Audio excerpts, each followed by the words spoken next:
মন যখন শান্ত হয় না, দুঃখকে শক্তিতে বদলে দাও। আসসালামু আলাইকুম, আমি এম রফিক, অস্ট্রেলিয়ার অ্যাডিলেড শহর থেকে বলছি। মন কি কখনো এমন হয়েছে, বাইরে চুপচাপ কিন্তু ভেতরে ঝড়? চিন্তা থামে না, বুক ভারী হয়ে আসে। হঠাৎ পুরনো স্মৃতি, পুরনো ব্যথা এসে মনকে নাড়া দেয়। আজ একটু থামো, শ্বাস নাও। আমরা মনটাকে শান্ত করতে শিখব। সব লড়াই বাইরে হয় না, বড় লড়াইটা হয় ভেতরে, নিজের সাথে।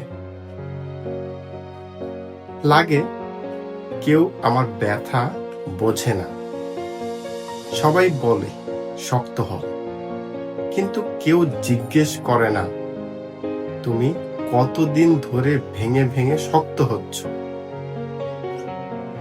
তুমি দুর্বল নও,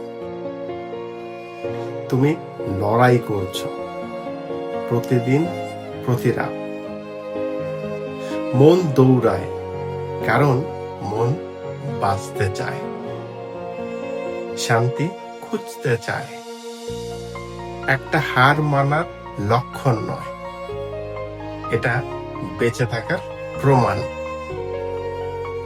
নিজেকে বলো, এই মন আমার, আমি চালাই। ভয় বললে তুমি পারবে না, উত্তর দাও, দেখো আল্লাহ থাকলে সব সম্ভব। অতীত বললে তোমার ভুল আছে, বলো ভুল থেকে মানুষ বেড়ে ওঠে, আমি শিখছি।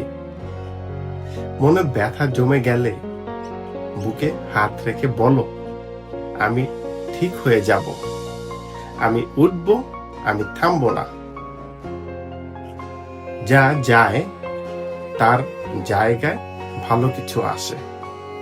রাত গভীর হলে ফজর কাছেই থাকে, অন্ধকার ভেদ করে আলো জন্মে। তাই আজ তুমি আবার শুরু করো, নতুন শ্বাস, নতুন আশা, নতুন তুমি।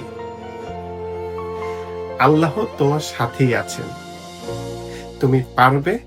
একদিন এই ব্যথাই হবে তোমার শক্তির গল্প। যদি ভালো লাগে একটি আলহামদুলিল্লাহ কমেন্ট লিখে দিও, আর ভালোবাসায় সাবস্ক্রাইব করো ম্যাজিক্যাল মোমেন্ট উইথ এমএন। ধন্যবাদ।